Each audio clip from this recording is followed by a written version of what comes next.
Hola a todos, ¿cómo estáis? Soy Trufaul, bienvenidos a mi casa, bienvenidos a mi canal en un día, pues de nuevo muy especial porque vamos a hacer un diferido, porque no es un directo, lo hemos grabado y bueno, ya os contaremos un montón de cosas sobre el tema de hoy, que va sobre la guerra multidominio, en unos conceptos, pues bueno, realmente que hoy el amigo Guillermo Pulido y Cristian David Villanueva López, que es el director de la revista Ejércitos, nos van a contar. Pero en especial, el tema de fondo, el tema bueno, es el de que Guillermo, que ha estado aquí en el canal, pues ya ha escrito un libro muy chulo. Os lo pongo aquí.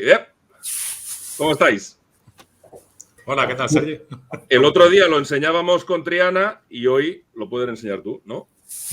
Ya, lo podemos enseñar todos. Lo enseñamos todos, ¿no? Sí. Ahí está, muy bien. Que, por cierto, que me han dicho que se ha agotado.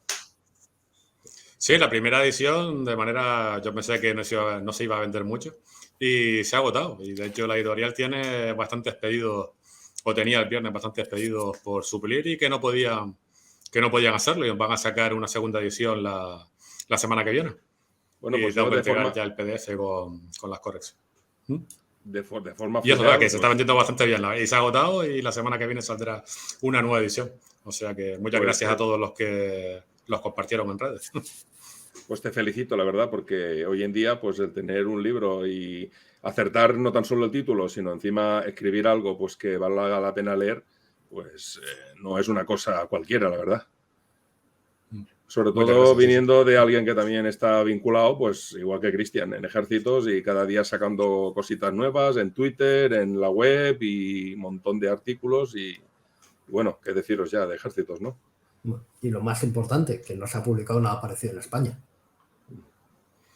Es la primera vez básicamente es la primera vez que se habla sobre el tema. Sé que hay algún artículo sobre guerra multidominio y demás, tanto en nuestra revista como en revistas del Ministerio, pero sobre guerra mosaico estamos en blanco todavía. Es un concepto realmente que a lo largo del programa hablaremos de ello, pero me gustaría hacerte una pregunta que creo que no te ha hecho nadie. También he de reconocer que no he visto la entrevista que te hizo Yago, pero me gustaría preguntarte una cosa así para empezar. ¿Cómo se te ocurre el tema de hablar de esto? ¿Cómo surge la idea de decir, voy a escribir un libro sobre la guerra multidominio mosaico? Sí, pues la verdad es que llevo siguiendo el tema, pues no sé, desde que salió, cuando empezó la tercera estrategia de compensación, me sorprendió que salió en 2014, me sorprendió bastante los documentos que salieron y después de manera secuencial pues fui viendo todos los papeles que iban saliendo desde los laboratorios de ideas de Estados Unidos, ¿no? Y las diferentes publicaciones y poco a poco vi casi en directo, ¿no? Como, bueno, públicamente, ya en privado, pues evidentemente lo que se hacía en la RAN, en otros laboratorios, pues ni idea, ¿no?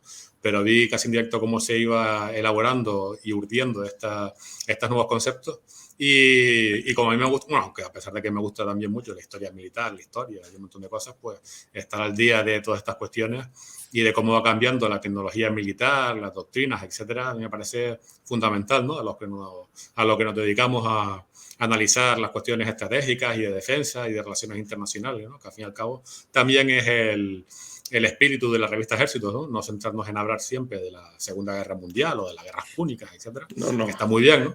Eso no pero nada. Por eso, y centrarnos más bien en lo actual y con un pie por delante, ¿no? Un pie del futuro.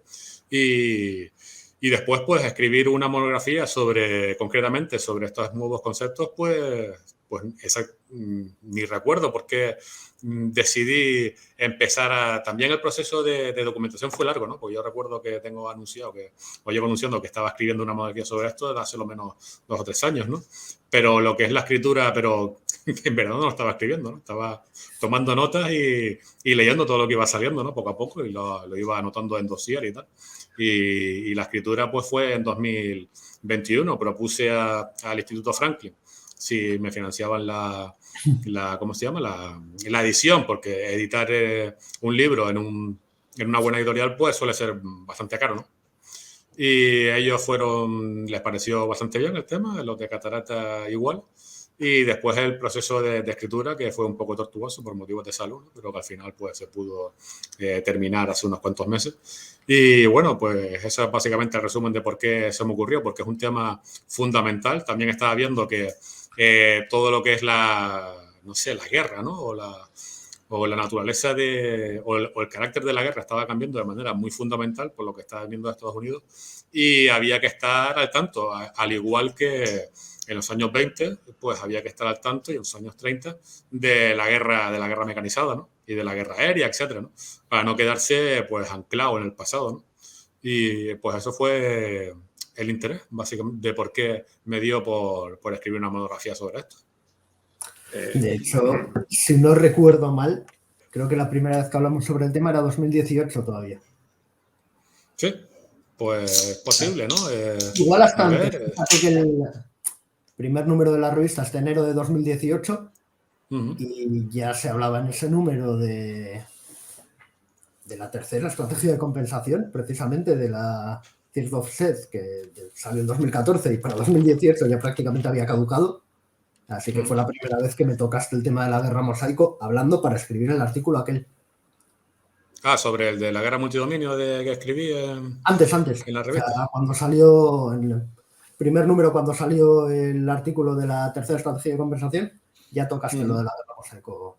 No escribimos nada sobre ello porque no tocaba, no entraba, porque era descriptivo además el artículo, pero ya hablamos de ello por WhatsApp.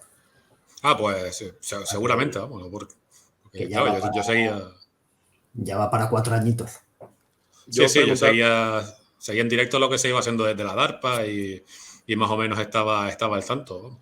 Y creo que los dossiers y los archivos pues tendrán, no sé, unos 2 o 3 años, ¿no? De ir tomando notas, porque al fin y al cabo tampoco es un libro muy largo, ¿no? Pero y tampoco tiene tantas referencias, pero son más de 200 libros los consultados, ¿no? Y unos 70 artículos que tampoco no es una tesis doctoral, es más pequeñita, ¿no? Pero también requiere... Tampoco me he dedicado a ello como una tesis doctoral, ¿no? Sino, en verdad, es una diversión el escribir el libro este, ¿no? No es mi centro de atención principal, ¿no? Escribir sobre la guerra mosaico. Tengo, pues, atenciones, o me centro en cosas... más del día a día, en otros asuntos. Okay. Exacto. Más del día a día, ¿no? Pero recopilar toda la documentación que lleva el libro, claro, eso no se hace en 2 o 3 meses, porque se te pueden escapar muchas cosas y eso tiene que estar durante años, pues ir tomando notas y ir guardándolo, ¿no? Pero la verdad es que cuando empezó, pues sería así, porque la guerra mosaico, el concepto, creo que salió por primera vez en 2017, a finales de 2017, creo. Y entonces, pues posiblemente hayamos hablado de eso, pero no recuerdo en qué momento empecé por primera vez a hablar de ellos, ¿eh? Pero sí, por ahí. Pero que ha sido un concepto, digamos, muy claro que querías escribir sobre este tema, ¿no? Al final. Bueno, quiero escribir sobre este tema y sobre 10.000 temas más, ¿no? Que terminó cuadrando el libro de Guerra Mosaico un poco por casualidad, ¿eh? No bueno, porque fuera mi centro... como o mi tema preferido, ¿no? Muchas veces, porque... Claro, no es mi tema...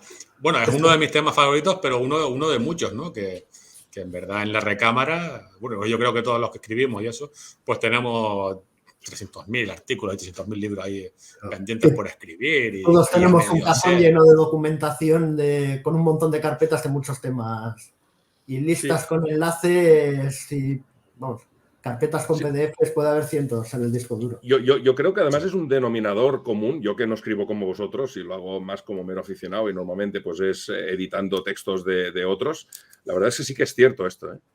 Te encuentras muchas veces con 12, 15, 17 carpetas abiertas con la imagen de la portada y todo hecho y dices, joder, y ahora me apetecía hacerlo ahora y ha habido otra cosa que me ha gustado mucho más y estás con el electrificado con decir, quiero escribir sobre esto que ha pasado en Ucrania o, ¿sabes? Y dejas todo, no existe nada y solo te centras en eso que a lo mejor ha sido hace 2 horas, ¿no? Básicamente, la culpa es de los rusos. Es decir, cada vez que nos concentramos en un tema, nos abren un frente y ya nos vamos todos, nos desviamos y ya estamos atentos a otra cosa. Pero ¿por qué?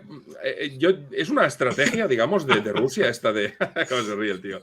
Que digo, que es una estrategia rusa esto de estar siempre en el candelero, porque también directamente no os hablo de Rusia, lo voy a decir ahora que lo he hecho en el previo, cuando hemos estado comentando al principio, pero a ver, esto del cable este que ha desaparecido de Suecia, esto también podemos irnos nuevamente a que pasan cosas que no nos enteramos o que quedan ahí y no salen en noticias más que los medios que os dedicáis a estas cosas del día a día.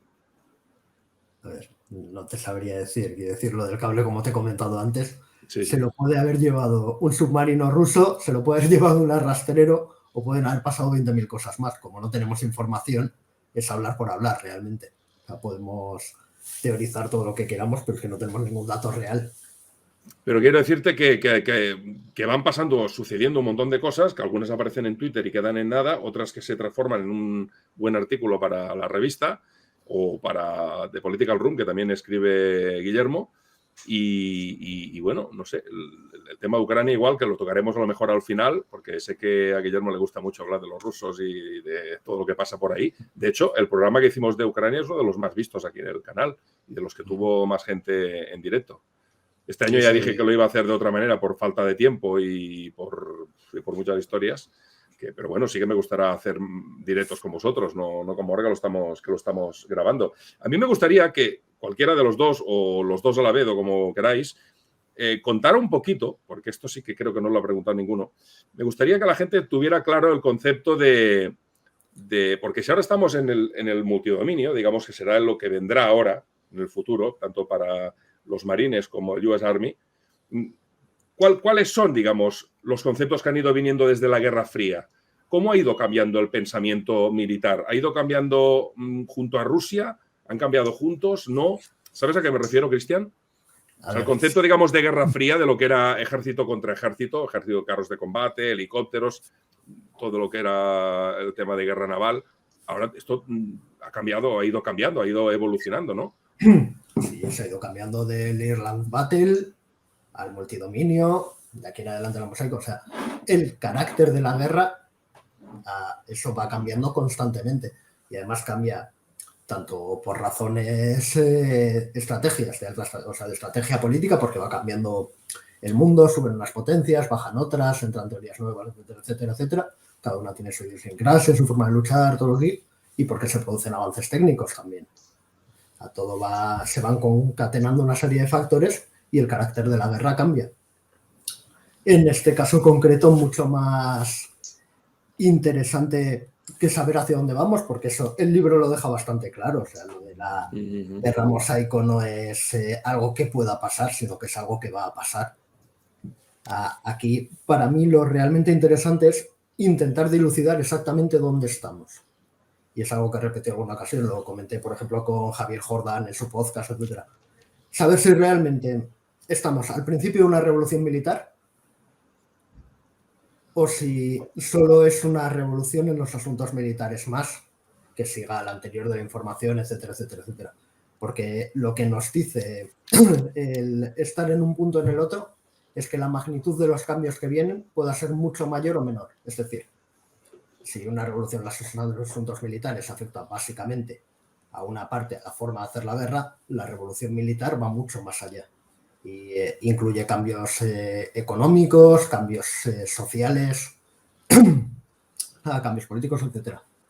Y todo apunta a que la guerra mosaico y demás sea la primera vez en la que realmente empezamos a sacar un verdadero partido a todas las teorías de guerra en red y demás que salieron en décadas anteriores. O sea, todo parece que es lo que empezamos a ver ahora es una revolución militar en toda regla.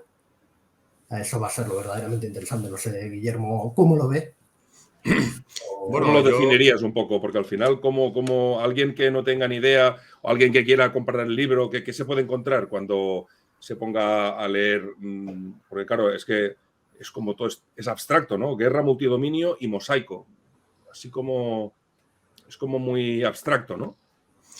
Hombre, claro, se centra en los conceptos y en las doctrinas que están emergiendo desde el pensamiento de defensa y estratégico y de estudios estratégicos y de relaciones internacionales de Estados Unidos. Por tanto, al ser algo conceptual, pues algo bastante abstracto de por sí y además, digamos, bastante técnico, ¿no? Para la gente que quizás no está introducido en estos asuntos, coger el libro habrá partes que le resultará un poco allino, ¿no? A los que sí siguen estos temas, pues, como Javier Jordán, pues, que lo comentaba todavía con él, para él leerlo fue bastante sencillo, ¿no? O para Cristian, o para ti, pues entonces eso, ya están familiarizados con los conceptos y no habrá ningún problema.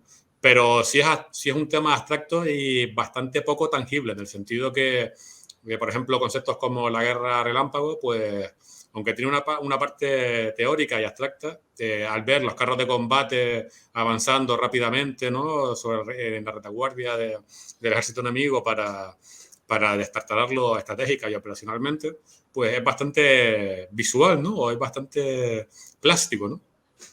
Y sin embargo, la clave de las nuevas teorías militares no es nada tan tangible como las operaciones de Napoleón, ¿no? Y la guerra lineal del siglo XVIII, o como comentaba, la guerra relámpago, ¿no?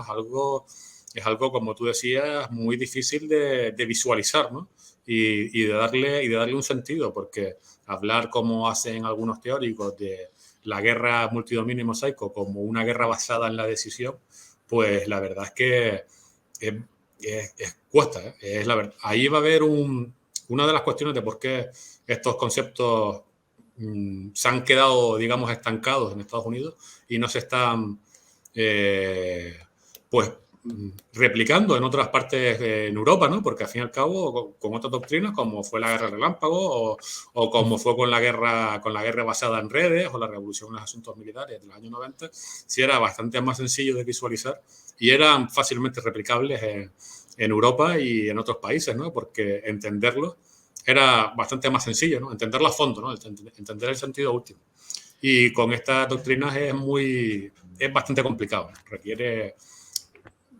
No es que sea complicado intelectualmente, pero como decía, visualizarlo y darle un sentido y llegar al fondo de ello sí requiere un esfuerzo particular, ¿no? O que te lo vayan explicando. Y yo creo que eso es una de las cuestiones de por qué que explica que en Europa no se haya permeado estos asuntos y doctrinalmente estemos muy atrasados, ¿no? Hay un gap ahí conceptual, que eso lo he hablado yo con Guillem Colom bastante a menudo de por qué hay un atraso industrial en Europa respecto a industrial y tecnológico, ¿no? Y doctrinal respecto a Estados Unidos, y es porque hay un gap doctrinal que imposibilita la innovación y la explicación, en mi opinión, de por qué ocurre ese gap doctrinal es porque son difíciles de entender todas estas cuestiones y en verdad en Estados Unidos pues se lleva macerando estos asuntos desde hace décadas, ¿no?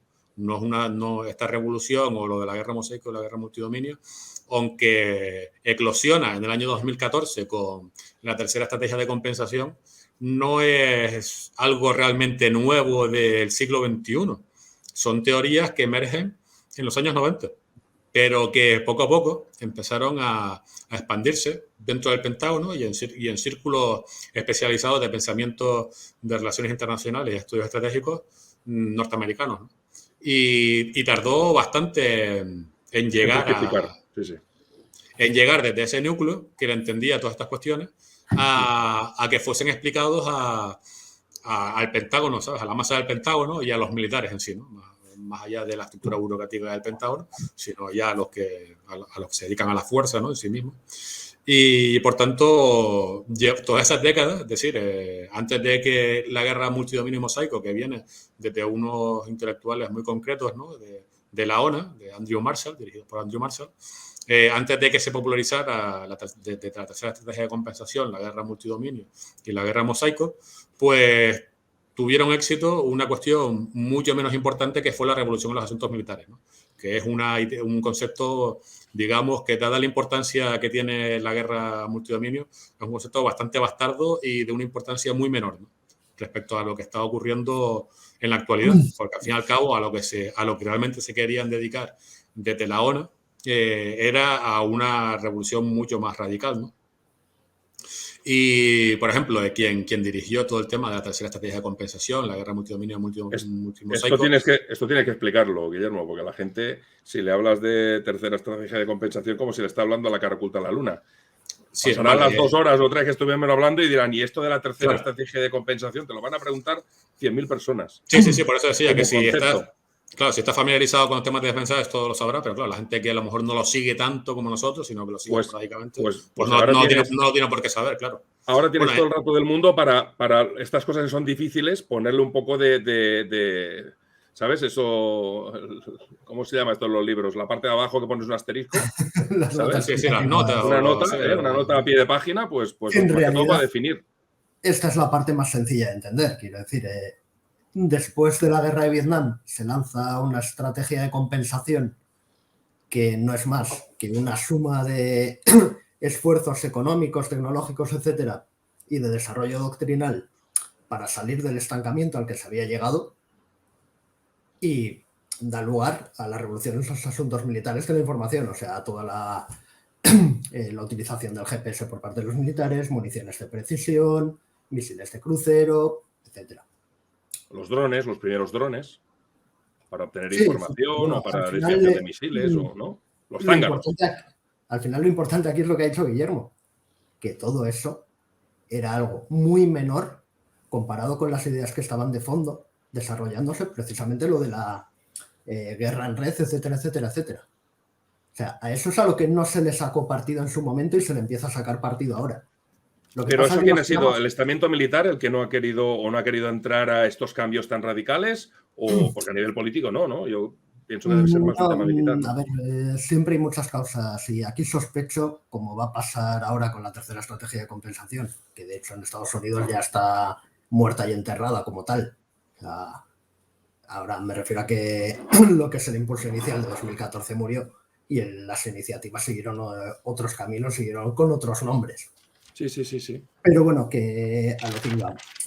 Sospecho que no es solo un tema de pereza intelectual en Europa, por ejemplo, sino que también hay un entramado industrial detrás al que no le beneficia en nada empezar a meter dinero en algo a lo que no ven claro que le vaya a sacar partido. Es muy sencillo, como decía Will antes, ver que una munición guiada, una munición de precisión, tiene una utilidad tangible. O sea, es muy fácil ver que es más sencillo utilizar una munición guiada que 50 municiones tontas. Sí.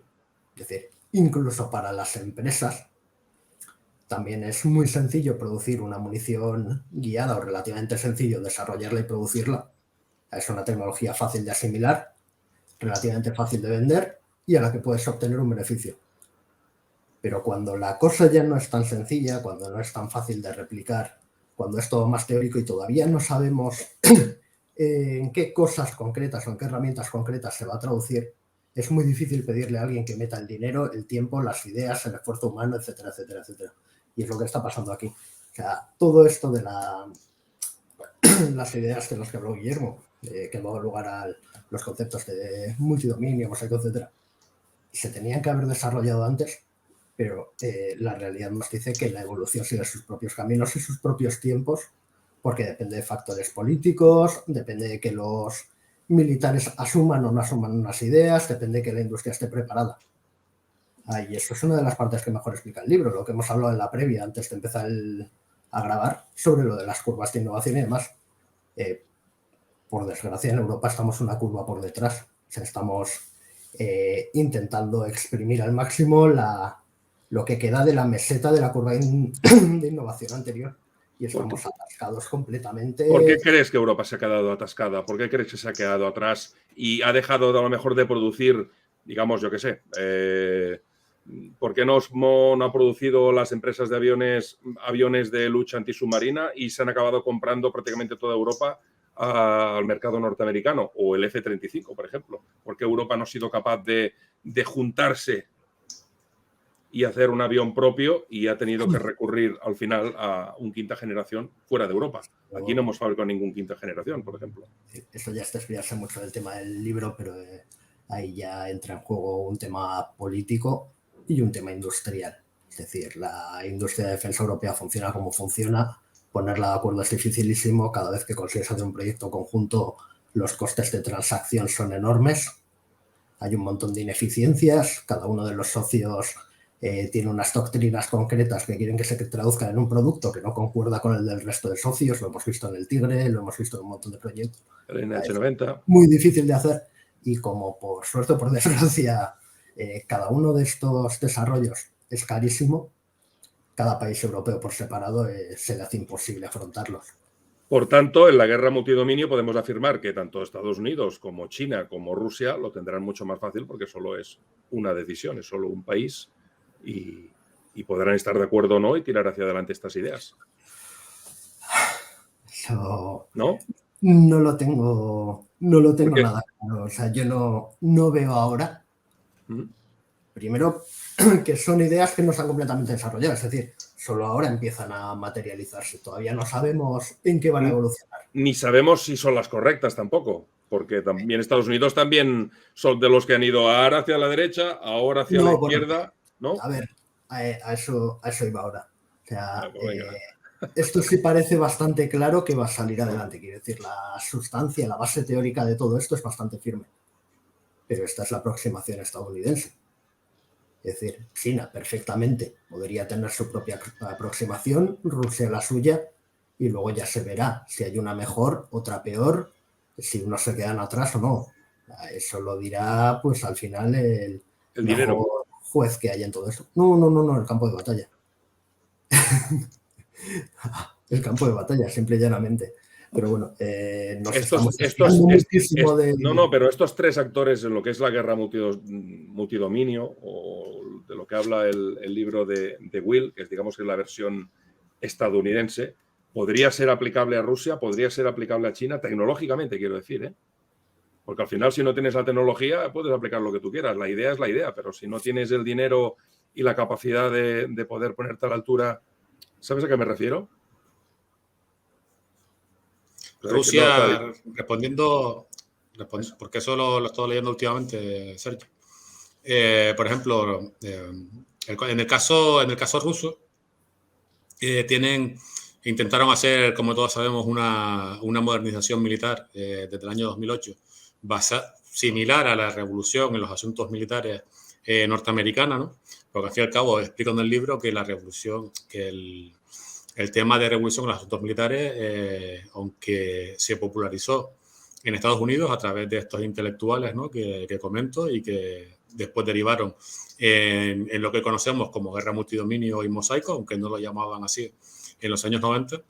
Esto viene de haber medio copiado a autores soviéticos de los años 80, ¿no? Y por tanto estas ideas no son totalmente ajenas a los rusos, sino que de hecho la manera de analizar y de observar los cambios tecnológicos en la guerra, pues, y el carácter de la guerra y los aspectos políticos, pues proviene del Ejército Rojo, ¿no? No es una idea plenamente original norteamericana. Después los americanos no copiaron exactamente ni plagiaron a los soviéticos, ¿no? Sino se inspiraron. O sea, por eso digo que es medio, ¿no? Medio. O desarrollaron la idea, ¿no? O el concepto. Sí, porque lo que decía Christian de la segunda estrategia de compensación, que normalmente decimos que a partir de los años 70, pues empieza la segunda estrategia de compensación, en realidad no hubo una estrategia de compensación. Es decir, la revolución de asuntos militares empieza a intentar hacerse en los años 90 de Estados Unidos, que se llamó transformación, ¿no? Y sin embargo, no se llamó transformación en los años 2000, ¿no? Es decir, eso ya venía de los años 70, estos cambios tecnológicos que intentaron aprovecharse de los años 90 y durante la década del 2000, que es cuando maduró todo esto, ¿no?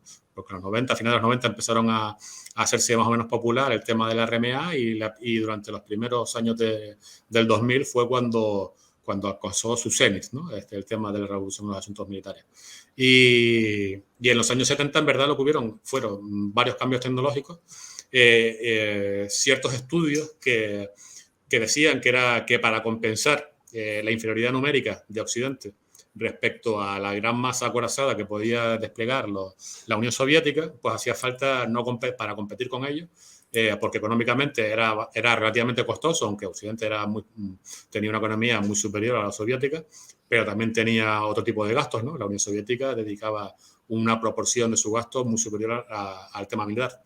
Y para compensarlo, sin incrementar mucho el tema militar y no competir tanque por tanque, pues desarrollaron pues el tema de la precisión, misiles de largo alcance y lo que después se denominó guerra basada en redes, etcétera, ¿no? Pero no hubo una estrategia como tal. Y bueno, esto venía de lo de los rusos, que como decía, tiene cierto aire de familia con el tema de la revolución de asuntos militares y la guerra multidominio, y desde el año 2008, porque a pesar de que había intelectuales soviéticos y luego rusos que abogaban por algo similar a la revolución de asuntos militares, había unas inercias desde el Estado Mayor General ruso, habían bastante resistencia, ¿no?, a estos cambios. Y no fue hasta la guerra de Georgia, hasta poco después de la guerra de Georgia, que no hubo un impulso para tratar de aplicar todas estas teorías que llevaban décadas pues escribiendo sobre ellas cierto núcleo de pensadores rusos, ¿no? En el año 2008 empezaron las reformas de Ivanov, ¿no?, y que estaba basada básicamente en la guerra sin contacto, que es una idea de Slichenko, y en el orden, y transformar el ejército de tierra desde la movilización en masa a hacer un ejército, intentar hacer un ejército profesional y basado en brigadas, ¿no? Intentaron hacer, por ejemplo, todos los intentos de compras que se hicieron desde el año 2008, ¿no? El SAP 2020, ¿no?, fue el primero, pues intentar implementar el tema de la guerra sin contacto, que es hacer competición de salvas y lanzar salvas de misiles de crucero contra objetivos estratégicos importantes para crear una especie de burbuja antiacceso. Bueno, porque aquí denominamos de esa manera, ¿no? Los rusos no lo llaman así y no es exactamente una burbuja antiacceso, pero bueno, eso es por economía, a la hora de hablar, pues lo denominamos así. Esa reforma que mucha gente que analiza el tema ruso, pues se queda ahí, ¿sabes? Que intentaron hacer la guerra sin contacto y la orden basada en brigada, ¿no? Perdón que te interrumpa. Guerra sin contacto es que... ¿Es la que se hizo en Irak, por se ejemplo? refiere a... en el lanzamiento de misiles 98. Tomahawk desde submarinos, sí, desde barcos, desde aviones. Claro, contra objetivos económicos, porque, por ejemplo, en la guerra napoleónica, la guerra se basaba en infantería, ¿no?, en caballería y en mosquetes, y se basaba en destruir a la masa de maniobra enemiga y tomar, pues, su territorio, ¿no?, agrícola, básicamente, y sus centros de poder, ¿no?, de la capital. Como cuando Napoleón intentó invadir Rusia, ¿no?, que intentó invadir la parte europea y tomar la capital, pero claro, no pudo tomarlo todo, ¿no? Y sin embargo, la tecnología va cambiando y creo que Slichenko decía que la guerra napoleónica era de tercera generación, ¿no? Y la guerra se basa en los instrumentos de poder militar, en los instrumentos de poder político, en los instrumentos de poder económico, ¿no? En la guerra sin contacto ya no se basa en tomar el territorio, sino que puedes lanzar salvas de misiles contra sus objetivos industriales y económicos, ¿no? Y desarticular económicamente al enemigo sin necesidad de, como ocurría antes de que existieran las armas de largo alcance, que tenías que invadir esos territorios, ¿no? Y de ahí se llama guerra sin contacto. Los soldados. Lo tienes que exponer, pero para el aspecto estratégico de la guerra, no operacional ni táctico, pues se decide a nivel de salvas y de bombardeo estratégicos con misiles, ¿no? En la Segunda Guerra Mundial se intentó hacer sin misiles, sino con, bueno, había unos prototipos de misiles, ¿no? Cogían aviones, le ponían unas cámaras de televisión y ahí estaban los primeros armas de precisión que hubieron, ¿no? Sí. Y, exacto, pues, es decir, va cambiando la economía, va cambiando la forma de hacer la guerra y va cambiando la estructura del Estado o de organizar las fuerzas y el origen de las fuerzas, ¿no?, económico. Y por tanto, es decir, la guerra de sexta generación, después Slichenko incluso hizo una de séptima generación que no se basa en la guerra sin contacto, sino en la guerra de información, una especie de guerra de propaganda, ¿no?, en el cual es tan importante como los otros aspectos. Pero bueno, en la guerra de sexta generación, que es donde más o menos donde se suele quedar el relato del pensamiento estratégico ruso, porque claro, los rusos tienen mucha gente escribiendo. Eso se basa en los misiles, en atacar objetivos estratégicos que destartalen o que destruyan sus fuentes de poder, ¿no? Y después incluso en el nivel táctico y operacional, pues también hay una preponderancia de misiles y de municiones de precisión de largo alcance, ¿no? Después también hay una parte de choque. Los rusos intentaron hacer esto, pero ellos se dieron cuenta que primero el orden de brigada tenía muchas dificultades porque además se comieron la parte del regimiento y pasaban directamente al batallón, a la brigada, y creo que después de la brigada pasaban directamente al distrito militar, ¿no? al mando operacional de la guerra. Entonces, pues se comieron 1 o 1,5 niveles de la guerra y gestionar todo eso. Ya antes de la guerra de Ucrania ya teorizaron que era muy, muy complicado de organizarlo y de ahí que recuperaran el orden divisional. Y después ellos vieron que, por un lado, la guerra sin contacto es demasiado cara para los rusos. Ellos lo han dicho así. Es demasiado cara, por tanto, no la están implementando. No están implementando la modernización militar tal y como ellos la concibieron, porque al final, que no querramos ser con el multidominio, sino es más bien parecido comprar F-22, F-35, que es lo del F-22 y el F-35 es la generación anterior. Eso ya está obsoleto respecto a la guerra mosaico y multidominio. Pero bueno, los rusos están en eso, ya de multidominio mosaico ni hablemos, ¿no? Pero bueno, querían eso, ponerse a la par o intentar ponerse a la par con Occidente, ¿no? Decimos Occidente, en verdad Estados Unidos, porque Europa no estaba a la par, no tenía la tecnología. Pues entonces ellos vieron que comprar todas esas plataformas, muchos Armatas, muchos Sukhoi 57, etcétera, pues no tenían dinero para hacer esa revolución. Y después vieron con el tema del orden de brigada, que en verdad les hacen falta divisiones, y que el combate, es decir, aunque a la hora, en el aspecto estratégico, las armas de misiles de crucero tienen importancia, también se dieron cuenta que en el tema de la guerra de Ucrania que les van a hacer falta muchas más. Es decir, el tema del choque de la guerra terrestre va a ser más importante de lo que se teorizaba anteriormente con el tema de la guerra sin contacto, porque al fin y al cabo Slichenko entendió mal la guerra de Irak. La entendió como la entendió todo el mundo en la prensa en Occidente o como la entendimos nosotros cuando la vimos, ¿no? Con los Tomahawk. Exacto, que los Tomahawk y que los F-117 ganaron la guerra, ¿no? Cuando en verdad hubo el séptimo cuerpo cuando flanqueó por el oriente, ¿no? Y hizo el Salve María, ¿no? La jugada de fútbol americano. Bueno, así lo explicó Swarkov, ¿no? Que en verdad fue una maniobra de flanqueo para intentar embolsar a la Guardia Republicana y al ejército que estaba en Kuwait, que eso fue una maniobra mecanizada de toda la vida, ¿no? De libro. Sí, de libro. Y eso decidió la guerra. Después Saddam, cuando vio que le iban a embolsar a la Guardia Republicana y al ejército de Kuwait, pues ordenó la retirada. Y de ahí todas las escenas de destrucción y de vehículos abandonados. La carretera de la muerte. Exacto. Y eso se debió a una orden de retirada apresurada de Saddam, que la retirada se hizo mal, porque al fin y al cabo el ejército iraquí no era el ejército alemán, ¿no? Durante la Segunda Guerra Mundial. Y después al choque, es decir, a las divisiones y al M1 Abrams, ¿no? Que arrasaron a los T-72 en los choques que tuvieron. Pues el nivel tecnológico era muy distinto también. Sí. Pues bueno, es decir, nosotros sabemos a día de hoy que la guerra de Irak se ganó eso, es decir, que el aspecto aéreo y estratégico de Tomahawk, pues de F-117, pues fue importante, pero el aspecto terrestre, una vez acabó la guerra y los años pues se escribieron libros y los autores, es decir, los protagonistas, pues escribieron más sobre. No nos quedamos con la superficie de prensa, ¿no? De aquella época.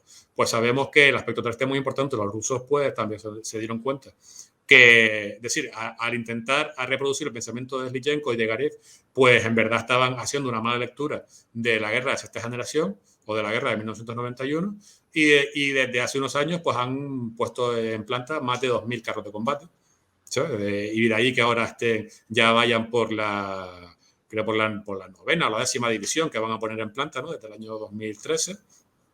El primer ejército de tanque va a tener una 3ª división y cosas por el estilo. Es decir, que lo que tú comentabas, si otros países pueden replicar lo de la guerra multidominio mosaico, por un lado hay costes económicos muy grandes. Por otro lado, están los dilemas de innovación de que tú tienes una industria y transformarla en otra industria, pues tienes que desinvertir de una e invertir en una industria nueva, no en una industria legada que produzca plataformas legadas, ¿no? Plataformas unicontenidas, ¿no? Que no son mosaicos. Pero por otra parte, también hay una oportunidad porque los costos de las nuevas plataformas son muy inferiores a construir F-35. Son plataformas muy pequeñas y desagregadas y basadas en tecnologías comerciales. Por tanto, y esto lo comentaba con Jordán en su podcast, ¿no? En el podcast amigo tuyo y de Yago, que yo creo que los grandes costos de investigación y desarrollo y costos económicos industriales de tener grandes industrias y vacas sagradas, pues ahora se va a transformar, no al 100%, ¿no? Pero en buena medida lo que son las nuevas plataformas, pues se basan en industrias más pequeñas, en plataformas pequeñas y en costes de investigación y desarrollo que básicamente vienen del sector civil en muchos aspectos, ¿no? Y por tanto, hay dilemas a la hora de dejar, porque claro, por un lado producir plataformas mosaico puede ser más barato, pero por otro lado tienes que dejar de lado, es decir, Rusia pues puede poner 2.000 tanques que tenía en reserva, ¿no? Y que tiene muchos más, y intentar modernizarlos a las versiones últimas, ¿no? O tirar con lo que tienen. Pero claro, si empiezas a invertir y cambias toda la estructura de tu fuerza y tu tabla de organización y equipamiento a las nuevas unidades multidominio, pues tienes que reinvertir completamente tu ejército, ¿no? Y eso también, aunque plataforma por plataforma o capacidad por capacidad es más barato, no deja de ser un gran coste. Y hay unos dilemas de innovación muy fuertes. Y no sé, respecto a por qué en Europa no está ocurriendo esto, yo creo que la clave actual, porque hay muchos factores, ¿no? No se puede reducir todo a una causa, es que hay un gap, hablaba del gap doctrinal, porque aunque es verdad que no hay industria y que no hay demanda por parte de los ejércitos, es que tampoco hay ninguna demanda por parte de un concepto que guíe a los estados mayores y a los ejércitos no a enfrentarse a la industria, sino a enfrentarse a la burocracia y a la industria, que también tiene sus intereses creados. En Estados Unidos sí vemos un conflicto entre parte del Pentágono, que se opone, parte de militares que están a favor, otros militares que están en contra, y después vemos a grandes industrias y industrias nacientes, ¿no? Y se va creando el conglomerado actual con que está en la guerra multidominio mosaico y en buena medida se está implementando, no se está implementando quizás a la velocidad que se debiera, ¿no? Y parte del gasto encuentra resistencias. Por ejemplo, cuando se intenta poner el ABMS por parte de la Fuerza Aérea de Estados Unidos, se encuentra con resistencias políticas, ¿no? Por parte del Congreso, que no quiere darle asignación presupuestaria. Pero vemos un conflicto. En Europa no vemos ningún conflicto. Es decir, yo creo que hay una vagancia intelectual total y absoluta por parte de nuestro... No sé si vagancia políticos. es decir, pero tú no, más que vagancia, tú no, o Cristian, yo tengo la sensación, como aficionado, no como vosotros, que sois más profesionales del tema y os dedicáis en el día a día, ¿no creéis que Europa, aparte de que ha sufrido 2 guerras con lo que en su zona, ¿no creéis que es más debido a que disminuyeron mucho en estos últimos años los factores de nivel de amenaza?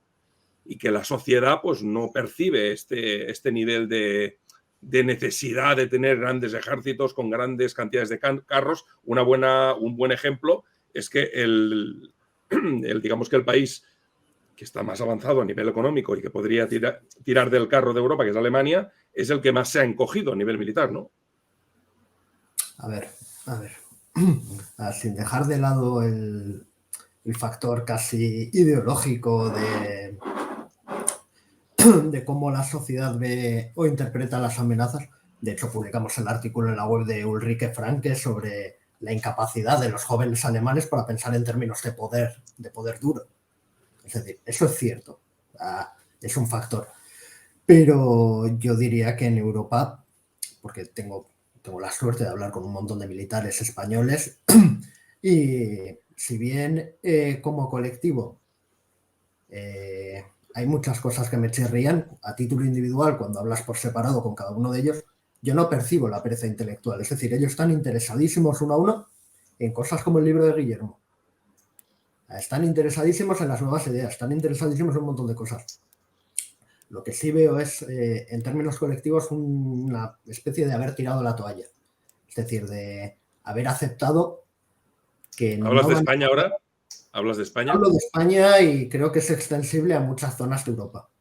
Es decir, no vamos a poder convencer al poder político ni de los peligros ni de las necesidades reales. Y hay una desconexión entre militares, poder político e industria. Y además una desconexión brutal porque los militares ni por asomo pueden equilibrar, o sea, pueden inclinar la balanza de su lado frente al poder que tiene la industria respecto a los decisores políticos. Es decir, la capacidad de lobby que tiene ahora mismo la industria militar europea está muy, muy, muy por encima de la que tienen los ejércitos.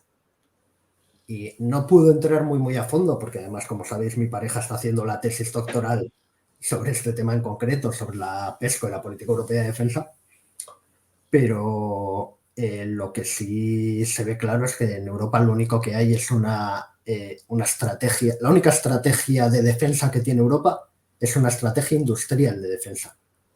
Y eso no es una estrategia militar, no es una estrategia de defensa, es una estrategia industrial. Y lo único que importa es mantener a ciertas empresas concretas, mantener empleos, etcétera, etcétera, etcétera. Y eso está lastrando todo el camino de la innovación, sobre todo por lo que decía Guillermo. De cara a la guerra que viene, igual es mucho más importante el sector civil y contar con un buen número de startups que tener a gigantes como Airbus que condicionan completamente el desarrollo militar en función de esos intereses. Yo creo que... ¿Terminaste, Cristian, para no interrumpir? Sí. Vale. Yo creo que no hay una estrategia... Yo sé a lo que te referías cuando decías estrategia industrial europea, la PESCO y todo esto, ¿no? Pero yendo realmente al significado de estrategia, aunque normalmente se habla de estrategia industrial de una manera informal, como decías tú, pero para ir, ser preciso, y supongo que estarás de acuerdo conmigo, yo creo que no hay una estrategia industrial europea, simplemente hay un reparto de fondos. No la hay, o sea, hay una idea de fondo que es hay que salvar a una industria, punto, no hay más. No hay una estrategia coordinada ni puesta negro sobre blanco que diga la industria tiene que avanzar en esta dirección. No. Hay que salvarla a toda costa y punto. Ni siquiera hay una estrategia industrial de defensa en España y no me consta, que igual, claro, yo no lo puedo saber todo, pero que haya estrategias industriales realmente de defensa en ningún país europeo, ¿no? Nuestro ministerio publica una estrategia industrial de defensa. O sea, el documento existe, pero no se cumple y no va en ninguna dirección. Claro, es un documento tan genérico que no conduce a nada. Sí, es decir, es como tampoco hay, es decir, por pereza intelectual no digo que no se lea, ¿no? O que no se escriba, porque al fin y al cabo ahí vemos que se publica bastante, ¿no? El Instituto de Estudios Estratégicos, el CSIC, ¿no?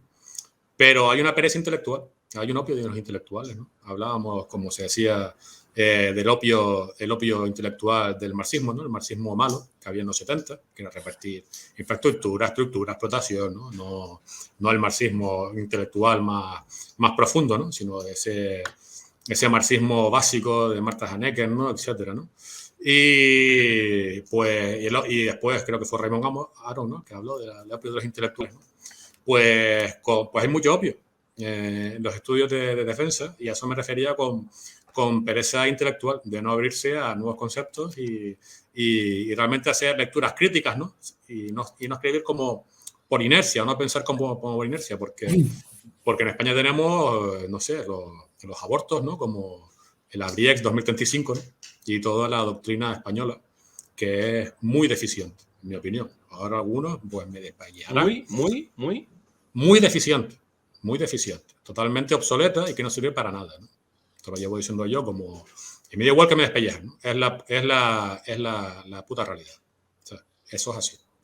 Porque estamos, a pesar de que todos estos conceptos que estamos hablando de guerra multidominio y mosaico, pues vienen de 2014, todos los conceptos que vienen de los años anteriores, de Europa o en España, no los recogen. Y no sé si los recogerán algún día, ¿no? Imagino que tarde o temprano pues se terminará permeando, ¿no? De alguna manera, porque nada es para siempre, ¿no? Para bien y para mal, pues algún día tendrán que cambiar. Pero es que no hay, es decir, hay una pereza absoluta y tenemos pues engendros como pasar toda buena parte de la estrategia del ejército de tierra en el 8x8, en negar fondos a la artillería antiaérea, ¿no? Que es tan importante para el tema multidominio y mosaico, por la proliferación de drones y de municiones de largo alcance. El ejército de Estados Unidos ya llevan planeando las otras ideas, pues que deben tener como mínimo 50 y pico batallones de defensa aérea, ¿no? Y están gastando un pastizal en múltiples capas de defensa aérea que van desde láseres, misiles de bajo coste, en THAD, en reformular los Patriot, ¿no? En desarrollar los IBCS, los IFPCC, etcétera, ¿no? Y todo eso en una gran estrategia de fuego, de defensa aérea. Y en fin, aquí pues no tenemos nada de eso. Entonces tenemos ejércitos Nada de nada. que siguen la inercia institucional de los años 90, ¿no? Intelectual e institucional de los años 90, hormonados, que fue como decía Triana el otro día, la época de Shinseki, y eso yo lo hablaba también con Colón y con Cristian, ¿no? Que suelo hablar más a menudo de estos temas, que básicamente fue una reformulación de las brigadas intermedias, ¿no? Que fueron las que se dominaron, las brigadas de ruedas, etcétera, y no vemos nada más. Por lo tanto, no hay una estrategia, y si no hay conceptos ni doctrinas claras como están teniendo ahora en Estados Unidos, como lo tuvieron en los años 80 para hacer su modernización del Island Battle, o cuando intentaron modernizar la armada con los Ticonderoga, con los F-14, con los Akai, ¿no? Los grupos pues bueno, si en Estados Unidos desarrollan estos conceptos, estas teorías, o en Rusia hablaba que intentaron hacer una cosa, después han visto que no tienen dinero para hacerlo del todo, entonces están haciendo lo que pueden. Lo que pueden, como es decir, basándose en armas de largo alcance y rescatando a muchos carros de combate y artillería, como los Smerch, ¿no? Guillermo, están volviendo con las mismas armas a un nivel tecnológico superior, pero tampoco tan superior a la Segunda Guerra Mundial. Están volviendo pero organizado. No. Es decir, es verdad que hay tanques y que ves artillería pues, de toda la vida, ¿no? Como los Pion, los Tulpan, lanzacohetes. los Malta. Lo que pueden hacer servir en Ucrania es lo mismo que pudieran hacer servir en la Segunda Guerra Mundial. No es igual. No es igual. La guerra terrestre rusa actual, yo qué sé, en la época soviética pues se basaba en grandes penetraciones mecanizadas, ¿no? La guerra relámpago. En la guerra terrestre actual rusa se basa no en grandes frentes que hagan rupturas y luego penetraciones y explotaciones, sino en masas de maniobra aisladas. Es una guerra a nivel operacional no lineal. Es una guerra bastante dispersa. O sea, no vas a ver un gran frente de avance barriendo todo un territorio. Y de hecho, igual hasta en unos días lo vemos en Ucrania. Pero, Cristian, porque hay una diferencia importante. Antes sí que se basaba en una estrategia lineal de ocupación del país enemigo y ahora lo que no se quiere es ocupar Ucrania. Lo que se quiere es destruir el ejército, rodear al ejército ucraniano, desactivarlo y volver un poco... A ver, lo que ellos no quieren es tener un ejército de la OTAN en las fronteras ucranianas. No, pero independientemente del caso concreto de Ucrania, de hecho, en 15 días vamos a publicar un artículo de Fran Matías sobre la artillería rusa. Los cambios en la forma de actuar de esa artillería son sustanciales, con la incorporación de drones de observación para guiado de fuegos, para coordinación, etcétera, es decir, con la utilización de cohetes con drones dentro que te van a poner el dron sobre el punto clave en cuestión de segundos en vez de tener que esperar todo el vuelo del aparato, con sistemas de guiado por láser, por GPS. Bueno, es una implementación tecnológica al final. O sea, al final, por mucho que tú veas la misma plataforma, es decir, esto pasa, mira, precisamente como con lo de la guerra mosaico y demás. Tú puedes seguir viendo la misma plataforma, pero ya el acento no está en las plataformas. Bueno, se ha implementado la tecnología, Cristian. Se ha implementado la tecnología que se usa en el arma, en el propio cohete, ¿no? No, cambia completamente porque... Según lo planteas tú, estás hablando de un cambio incremental, es decir, el arma ha mejorado, tiene más alcance o está mejor protegido, pero no es lo mismo, o sea, no es un cambio de grados, sino de capacidad, o sea, de la forma de utilización y de los objetivos que pretendes conseguir con esa arma y con las nuevas tecnologías que le implementas. No se trata de que golpees 5 kilómetros más lejos. Se trata de que hagas fuegos más precisos, de que haya coordinación, de que logres efectos con esos fuegos, etcétera, etcétera, etcétera. Que mejores el CEP también, ¿no? Sí, eso por supuesto. La diferencia, lo que decía Cristian, de que ves las mismas plataformas, pero se combate de una manera completamente diferente, es que el aspecto mosaico, la guerra mosaico, que no es exactamente drones y enjambres, ¿no? Aunque al final se confunde, es que está todo tan interrelacionado, todos los ejércitos y todas las plataformas entre sí, que la forma de combatir cambia absolutamente. Porque, por ejemplo, si hay una operación de ruptura en un frente, ¿no? O intentas penetrar en el territorio enemigo de una manera tradicional, pues había primero había una salva de artillería, después lanzabas a la infantería, intentabas hacer la ruptura, y después venía un ejército de tanques detrás, ¿no? O una división Panzer, los carros, ¿no? Sí, pero para hacer una operación de ruptura se basa más bien en artillería y en infantería, ¿no? Porque los carros te los pueden destruir con minas y con otro tipo de cosas, ¿no? Entonces se manda carne de cañón. Se mandaba. Y después venían los ejércitos de tanque detrás, ¿no? Los ejércitos de tanque soviéticos famosos, como el quinto de Rosmistov, etcétera, ¿no? Y después habían operaciones de apoyo aéreo, ¿no? Con el Sturmovik o con los Tifón en el frente del oeste, ¿no? Actualmente pues puedes ver, por ejemplo, habrá una plataforma aérea que puede detectar a una plataforma, es decir, a una masa de maniobra terrestre enemiga y sin embargo no puede atacarla. Se ve una artillería antiaérea. Entonces, respecto a la información que tiene la plataforma aérea, puede darle la información a un buque de la Armada y utilizando las vías de comunicación de, por ejemplo, la Fuerza Espacial Norteamericana, pues entonces en vez de seguir un aspecto lineal de la información del carro de combate llame al batallón para que después el batallón llame a la artillería de la división para que destruya algo a larga distancia, pues es decir, son los varios ejércitos a la vez, ¿no? Es tierra, mar, aire y después las diferentes unidades, ¿no? Los escuadrones, las divisiones, los batallones, pues en vez de seguir el aspecto lineal desde la plataforma hasta, es decir, va subiendo en el escalafón, ¿no? Y para pedir apoyos, pues no sigue ese aspecto lineal, sino que sigue un aspecto excéntrico. Sino a lo mejor la plataforma del F-35 de los marines, pues usa el ABMS de la Fuerza Aérea para coordinarse, después mandan la señal a través de la Fuerza Espacial y termina disparando pues el ejército de tierra un misil hipersónico o un misil SM-6 de un destructor. Entonces, es decir, lo que importa es el sistema, es el conjunto, no la coherencia táctica. La coherencia táctica no se logra a través de la formación.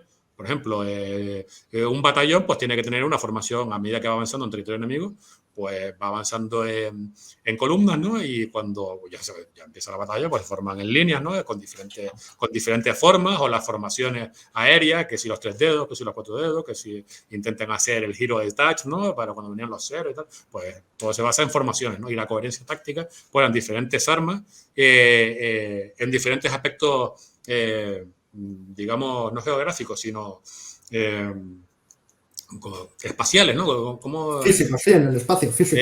Sí, en el espacio topográfico. ¿Cómo se dice joder, se me cae ahí el santo al cielo? Pues bueno, pues está basado en la coherencia táctica, se logra a través de formaciones específicas en base a los alcances y las precisiones, las telecomunicaciones, ¿no? Pero todo siendo una formación más o menos cerrada, ¿no? O que se pueda... en la guerra basada en redes y sobre todo en la guerra multidominio, pues la coherencia táctica se logra a través de los sistemas, de que todo esté intercomunicado y que aunque geográficamente pueda estar muy disperso, sin embargo, hay una coherencia táctica eficaz, en el sentido que tú solamente estás viendo una plataforma, por ejemplo, un F-35B de los marines o un dron, y te crees que no hay nadie más por el alrededor, ¿no? Y que realmente puedes batir a ese avión o enfrentarte a un batallón de infantería que tiene, o una agrupación táctica que tienes enfrente. Y sin embargo, a través del sistema, pues se puede concentrar una gran cantidad de capacidades y de fuego contra enemigos, pero eso se logra a través del sistema en sí, como ocurría, por ejemplo, en la batalla de Inglaterra, que fue un tipo de guerra basada en redes, ¿no? Que a lo mejor solo estabas avanzando y no veías a nadie y de repente se estaban concentrando, ¿no? Y después ya cuando Douglas Baird fue, ¿no? El que intentó hacer el tema del gran ala, ¿no? Pero que no daba tiempo y tal. Y sin embargo, ahí ya estaba comenzando la batalla, aunque no lo estuviese viendo. Pues la guerra multidominio lleva, la guerra basada en redes, no a la arquitectura cerrada de la guerra basada en redes tradicional, sino es una guerra en red completamente de arquitectura abierta y amorfa, no tiene ninguna forma. Y de ahí le comentaba a Jordán el otro día que las formaciones multidominio o en enjambre, ¿no? de las guerras mosaico multidominio, pues idealmente no van a tener, es decir, seguirán existiendo las unidades orgánicas por temas de logística, de organización, ¿no? Pero a la hora de la verdad, pues se van a improvisar y se va a poder concentrar, es decir, según los cursos de acción que quieras hacer, de ahí que después el enjambre será importante, hacer un vapor contra el enemigo, pero para poder ejecutar todo ese sistema, pues tienes que romper las formaciones tradicionales, ¿no? ¿Y esto a qué venía? Porque ¿qué fue? Porque no hemos terminado hablando de esto. Hemos empezado hablando de la pereza intelectual y de los abortos, sí, como la Liga 135. Sí, dijiste algo para implementar doctrinas. Sí, no, ya sé a lo que vino. Es decir, que sí es que lo que decía, cuando comentó Sergi, sí, que es parecido a la Segunda Guerra Mundial, pero hormonado, ¿no? Que con que vemos las plataformas, en verdad la guerra es muy Hombre, yo a ver, como mero aficionado, veo la los rusos, sí. La diferencia la veo que ahora tienes una serie de aviones que antes no existían, los ELINT, los AWACS, los EV, que te pueden dar una serie de información de cómo está el campo de batalla, cómo está el enemigo. Antes había los globos, ¿te acuerdas? Los globos de observación de artillería, los primeros que habían. Ahora tenemos una serie de herramientas mucho más tecnificadas y que algunos países tienen y otros no tienen. Y supongo que de aquí viene la importancia de una plataforma como el F-35, que es suficientemente avanzado a nivel tecnológico como para poderse comunicar con todas estas redes que hay. Y puede llevar drones, puede obtener la información y procesarla o mandarla, ¿no? ¿De qué te ríes? El F-35 no puede comunicarse con todas las plataformas. Es decir, solamente puede... que el F-35 ahora mismo se podría decir que es legacy, o casi. ¿Legacy? No, totalmente legado. ¿Sí? Totalmente. Claro, o sea, es un sistema, pues lo mismo diseñado de la Guerra Fría. Es el último avión de la Guerra Fría. Ten en cuenta que no puede, o hasta ahora no podía casi comunicarse ni con el F-22. Hacen falta traductores. Hacen falta sistemas que consigan traducir a la forma de comunicación de uno con el otro para que puedan interactuar.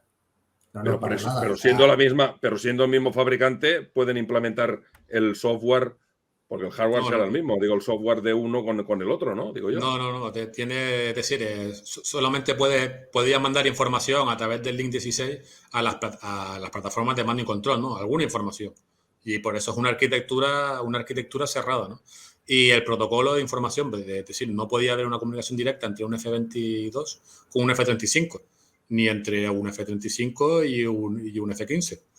Para eso, es decir, de ahí que uno de los programas más importantes de la DARPA para intentar implementar la guerra mosaico sea el programa StipJets, ¿no? Que lo que trata es hacer relés que reciban toda la información de todas las plataformas y traducirlo rápidamente a una especie de protocolo estándar, ¿no? Y poder traducirlos entre sí. Pero el software se pondrá a cambiar, Guillermo, al final. No. Eso es complicadísimo. ¿Cómo vas a cambiar el software de 1000 F-35 o de 2000? Cuando vaya pues a ver, que lo han cambiado en Israel, no poniendo el cerrado, sino poniendo uno de código. No se puede, utilizan diferentes frecuencias, diferentes sistemas operativos, es imposible que haya una homogenización y de ahí que la arquitectura tenga que ser abierta. Durante la Guerra Fría o la Segunda Guerra Mundial, pues sí se podían hacer arquitecturas. La Segunda Guerra, es decir, la batalla de Inglaterra era una guerra basada en redes de arquitectura cerrada y relativamente simple, bueno, o bastante simple comparado con lo que va a venir, ¿no?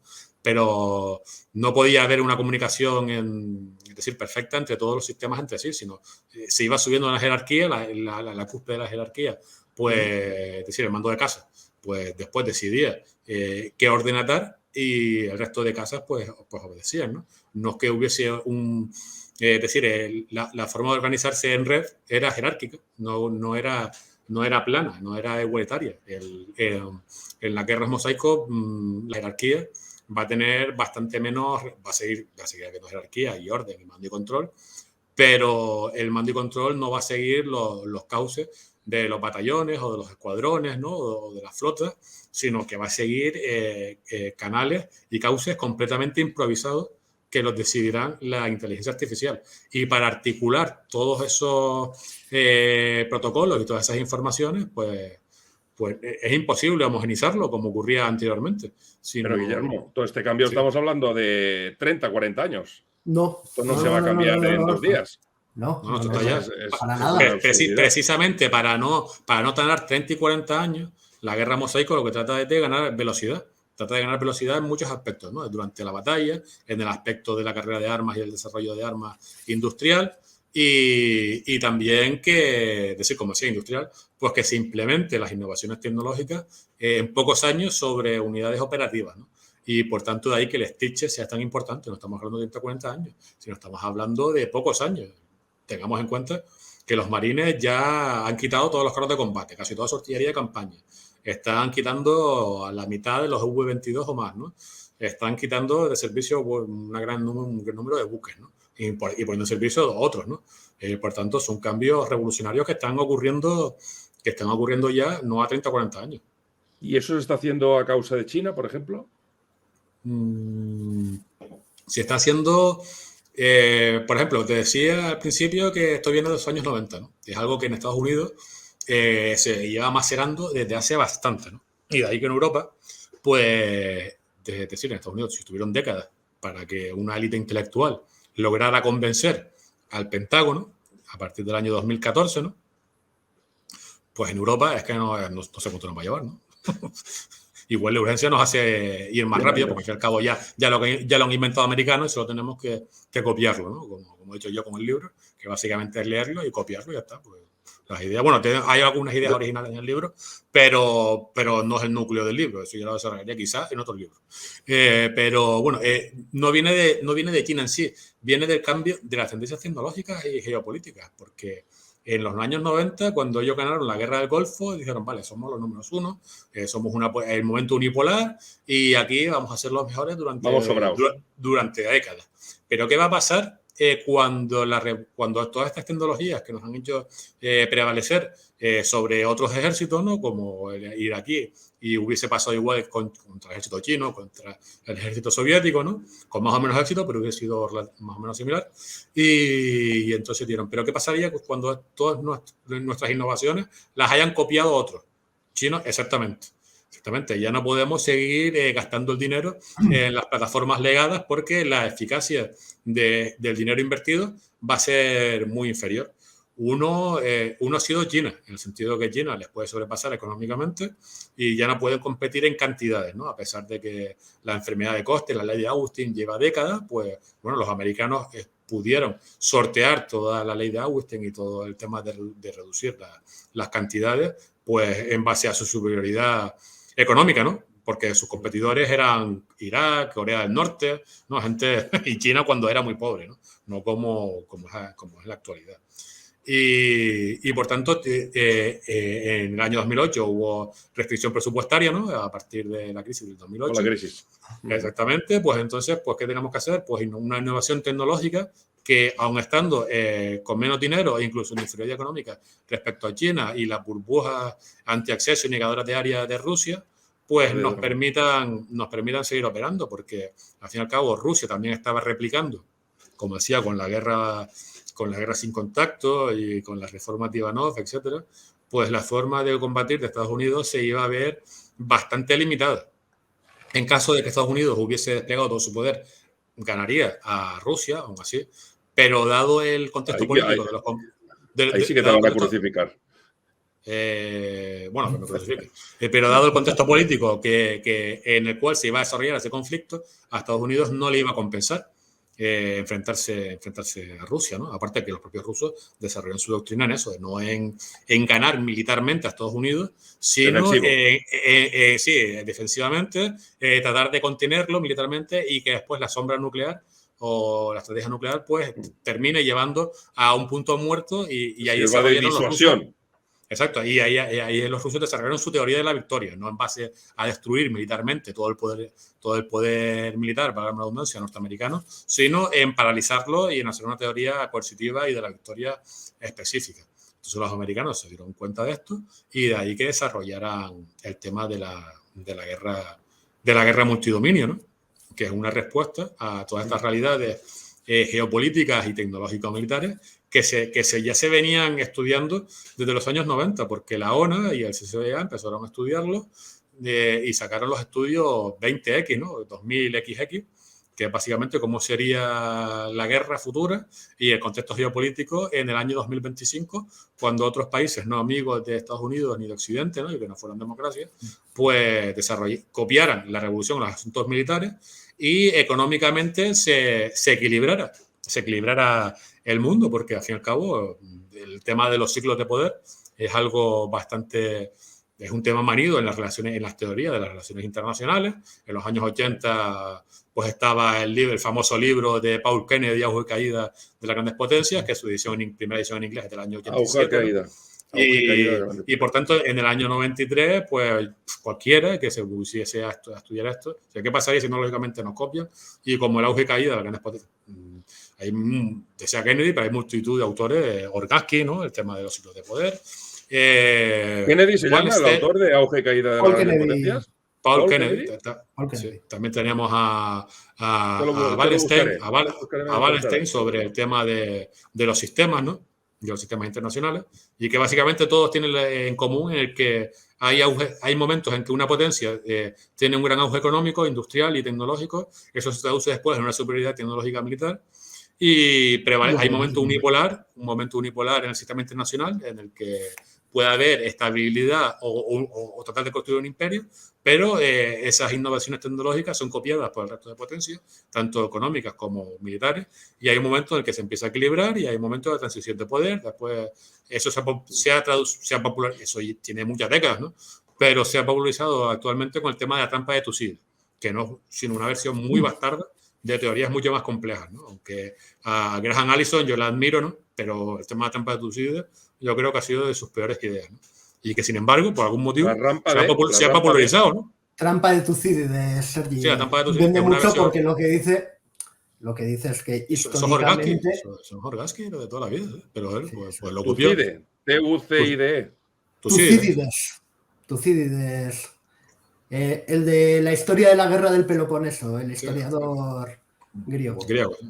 Aquí el asunto, lo que viene a decir el libro Graham Allison es que en una situación previsible en la que China supera a Estados Unidos va a tener siempre la tentación de utilizar la fuerza para negar el ascenso chino.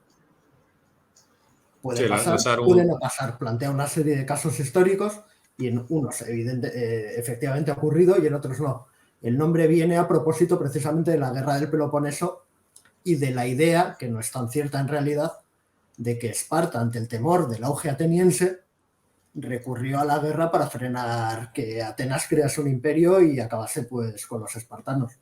Sí, creó una alianza naval ¿no? con Corinto, y entonces fue la colonia que dependía de Corinto y que se intentó aliar con Atenas, y ahí empezaron los primeros choques, ¿no? Y entonces pues Atenas empezó a hacer ataques, digamos, preventivos, ¿no? para evitar que Esparta pues consiguiera no solo la superioridad terrestre, sino además pudiese equilibrarlo con navalmente a Atenas, ¿no? Bueno, pues el tema es que hay un equilibrio ahí, termina habiendo un equilibrio.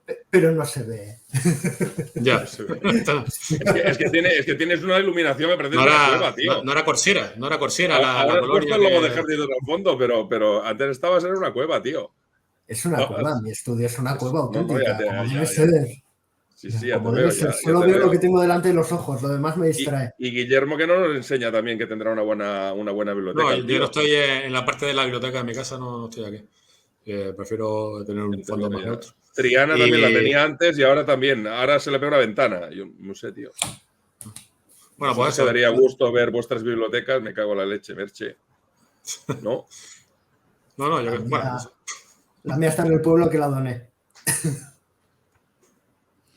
Pues bueno, el tema es que desde los años 90 ya se venía estudiando lo que iba a ocurrir. Sacaron los estudios 20XX, ¿no? Bueno, se publicó después, pero ellos los elaboraron, que era tratar de modelar todo este asunto, ¿no? y que han clavado lo que está ocurriendo en la actualidad, ¿no? Básicamente, desde la ONA y del CCBA, pues acertaron de una manera casi exacta, ¿no? Bob Ward, que fue el que lanzó la tercera estrategia de compensación, que después derivó en la guerra mosaico multidominio. Claro, la tercera estrategia de compensación como tal no existe, pero sigue muy viva a través de estos conceptos, ¿no? Porque son vamos, patrilineal, ¿no? Son hijos de la tercera estrategia de compensación directa, ¿no? Por tanto, Bob Ward, que estuvo en la ONA en aquella época, durante los años 90 y principios de los 2000, sacó un estudio en el CNA, en el CNAS, que se llamaba, en vez de 20XX, 20YY, ¿no? Que como diciendo XY, ¿no? Pues básicamente cómo debería ser la fuerza y el tipo de guerra que debería tener para enfrentarse a Rusia y China. En la ONA, en lo publicado, ya lo clasificado, no sabemos, ¿no? En lo publicado, pues estudiaban cómo iba a ser ese tipo de guerra y después hacían un tipo de recomendaciones al Pentágono de cómo tenía que cambiar la estructura de las fuerzas, que nunca se llegaron a implementar.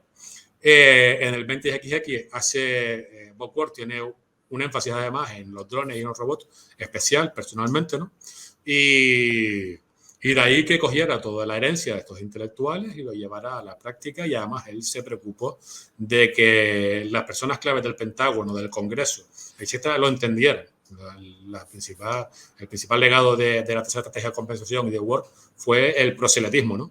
En hacer que se entendiera.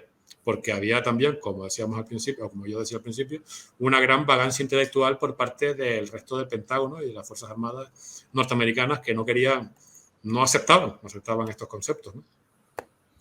Y por tanto, es decir, esto no es un tema realmente novedoso, sino que se está implementando ahora con una cierta novedad. Y bueno, ya está. ¿Por qué nos pusimos a hablar del tema de la transición de poder?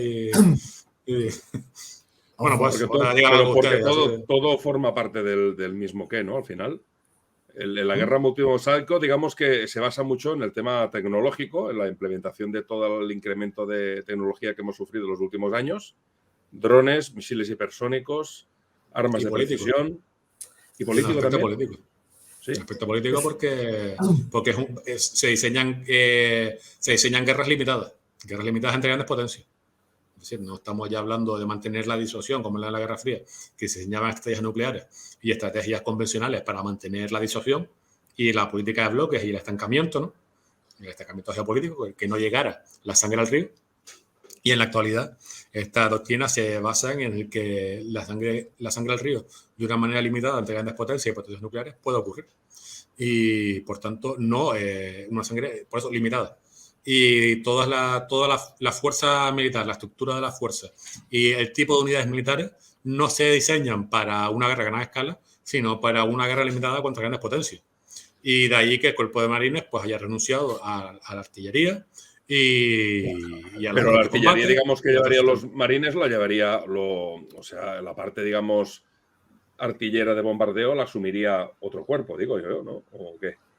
No, la infantería, ahora, es decir, la infantería marina, desde que se creó hasta ahora, pues ha basado, pues en el choque, ¿no? O cuando la infantería de marina en España, el Lepanto, ¿no?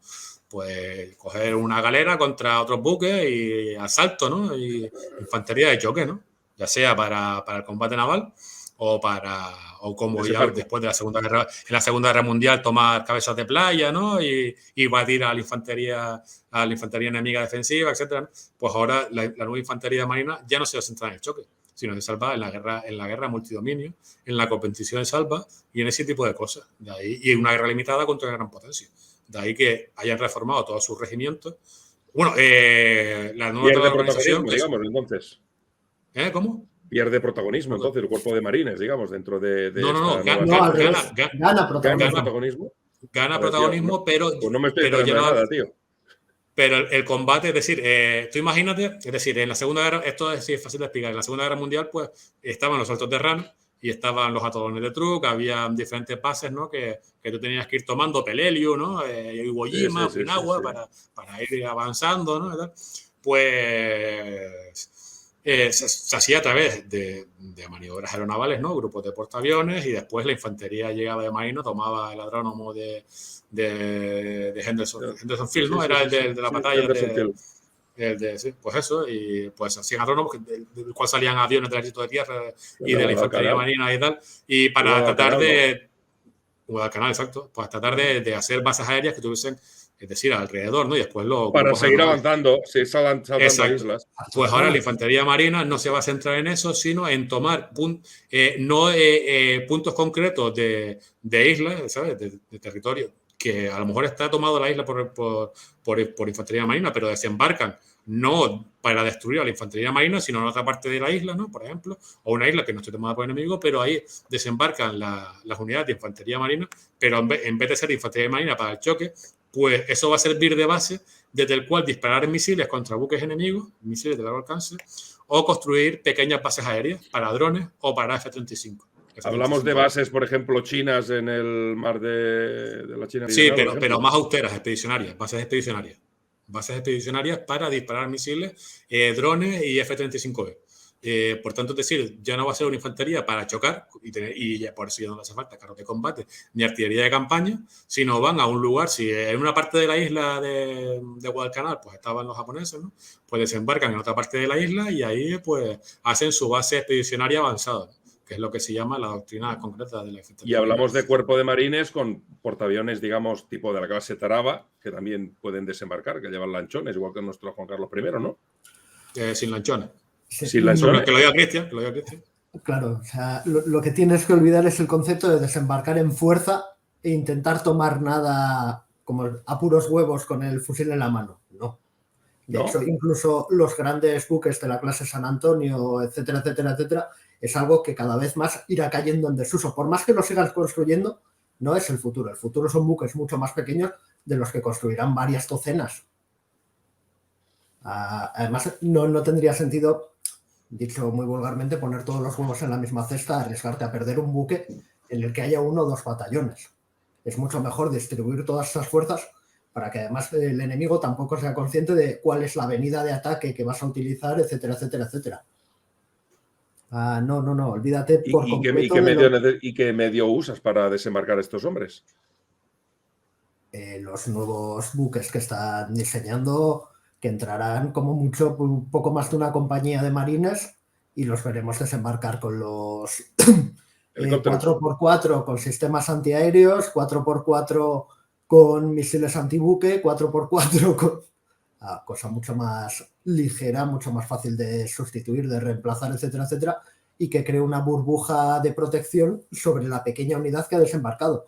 Burbuja suficiente como para negar el uso del espacio marítimo al enemigo en una zona bastante amplia, porque además, por mucho que el misil antibuque esté en un vehículo 4x4, ese misil no se va a alimentar de los datos que le proporcionen los marines en la isla, no va a haber nadie con unos prismáticos, se va a alimentar de los datos del F-35 que pasaba por allí, del satélite del otro lado, de los drones del otro lado, del buque no tripulado que haya por ahí o el submarino, etcétera, etcétera, etcétera. Por eso lo que ha dicho Guillermo antes, de que ya no importa la formación, de que lo que importa para que las unidades tengan cohesión táctica es que las comunicaciones funcionen, es lo fundamental de todo esto.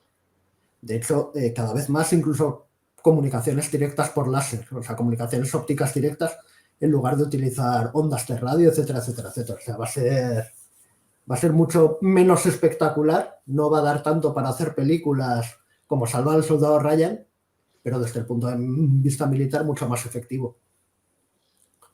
Sí, de ahí que sea difícil. Porque el concepto cambia, ¿no? El concepto de la guerra cambia. Pero que... No lo sé, tío. El carácter de la guerra. La esencia de la guerra no cambia. La esencia de la guerra, la de Clausewitz, es inmutable. Lo que cambia es el carácter. Exacto. No cambia la naturaleza, sino el carácter.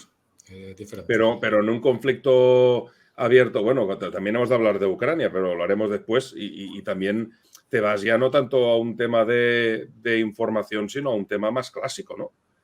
Igual que China, si tuvieran que invadir algún islote o algo, pues a lo mejor no lo hacen los marines, lo hacen los SEAL, lo hace un pequeño grupo de asalto. Después lo puedes ocupar con los marines, pero si ya tuvieras que invadir ya algo más continente, algo más de esto, sí que dices, te falta algo aquí. precisamente lo que te ha dicho Guillermo, o sea, la idea de que la guerra sea limitada prácticamente descarta que nadie vaya a intentar invadir algo continental. O sea, a nadie se le pasa a la cabeza en Estados Unidos invadir Rusia o invadir China para nada. No, estamos hablando de otras cosas, precisamente de que la sangre no llegue al río.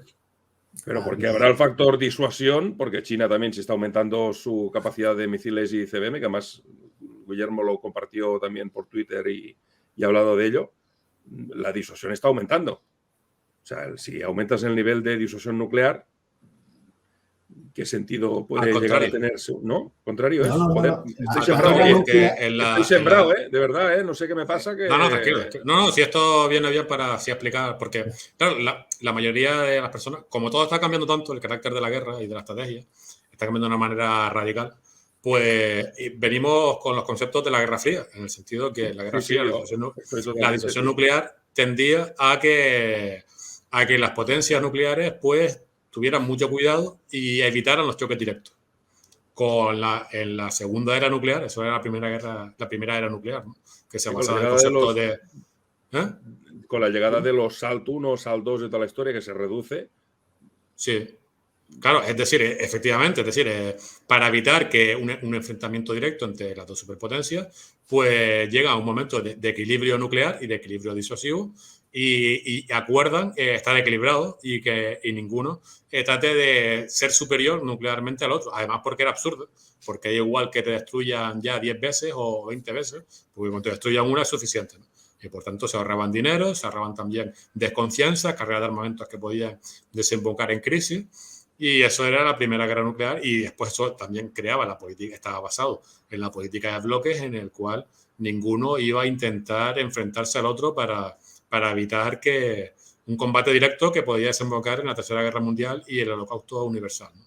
Sin embargo, con el cambio geopolítico, una vez acabó la Guerra Fría y las grandes hostilidades ideológicas pues desaparecieron, las grandes hostilidades entre las grandes potencias, pues se abre un mundo o un contexto estratégico de guerras limitadas, como eran las guerras de gabinete antes de las guerras napoleónicas, ¿no? Que se decidían cosas mucho más limitadas, no invadir continentes enteros como intentaba Napoleón, ¿no? O hacer cambios de régimen, ¿no? Como intentaba Napoleón, ¿cierto? Pues guerras mucho más limitadas, guerras de gabinete. Y en ese tipo de situaciones, la estrategia nuclear, en vez de inducir a que las potencias sean conservadoras para evitar el enfrentamiento directo, la estrategia nuclear, para lo que sirve, o la disuasión nuclear, es para dar cobertura a la ofensiva. Para que, como decir, China podría, estamos hablando de forma hipotética, ¿no? Pues una vez incremente su potencia convencional de infantería marina y hacer efectos sobre Taiwán y tiene un equilibrio militar con Estados Unidos, eso le va a servir para hacer, hipotéticamente, un ataque contra Taiwán y que la potencia nuclear norteamericana y su superioridad convencional no le sirva de escudo a Estados Unidos, sino que sirva de escudo para China para atacar Taiwán. Es decir, como Taiwán para China es un objetivo muy importante y es un objetivo relativamente secundario para Estados Unidos, Estados Unidos no va a sacrificar San Francisco o Washington o Chicago para salvar Taiwán.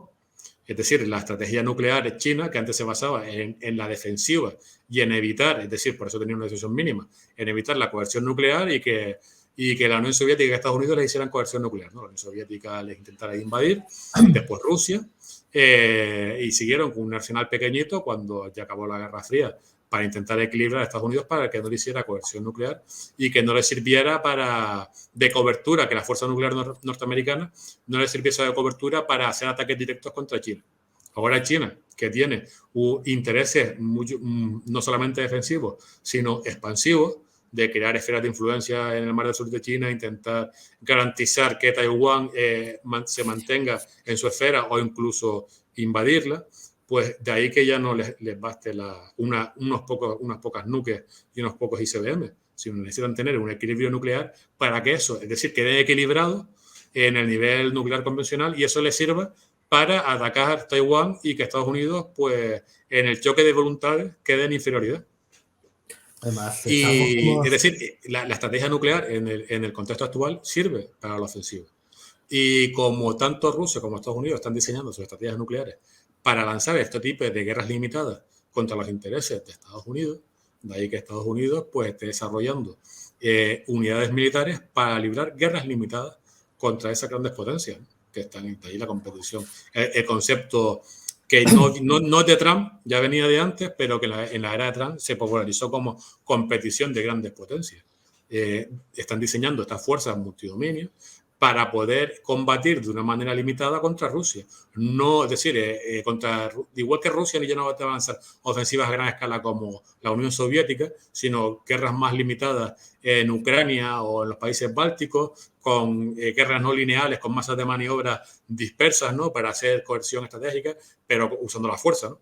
Estados Unidos tiene que ser, pero sin que sea una guerra a plenísima escala, sino una guerra bastante limitada, que está, según algunos autores norteamericanos, en la zona gris, aunque según me decía Jordán, en la doctrina española, eso ya no sería zona gris, pero bueno, en mi opinión, eso sí sería zona gris y algunos autores americanos lo tienen ahí, aunque todo esto es debatible, ¿no? Entonces Estados Unidos tiene que reestructurar su fuerza militar y sus unidades de tierra, ¿no? En el caso de Luz Army, o como decíamos, la infantería de marina, unidades mucho más limitadas para competir en salva y poder enfrentarse a esta guerra limitada que China hará en la primera y en la segunda cadena de islas, de ahí que la infantería marina se esté reformando de esta manera y que el ejército de Estados Unidos se esté enfocando con las nuevas unidades multidominio, con las fuerzas de tarea multidominio, que se va a basar en misiles hipersónicos de alcance intermedio, en misiles balísticos de alcance medio, ¿no? Y de corto alcance, y tener superioridad de artillería contra los rusos, que va a ser una competición de salvas, no una guerra a grandísima escala. Y con eso después se mantiene la disuasión y la coerción, pero las armas nucleares actualmente no sirven para mantener una política de bloques y las actitudes conservadoras de las grandes potencias, sino para todo lo contrario, para hacer coerción estratégica y lanzar pues, ofensivas contra los intereses de las otras grandes potencias.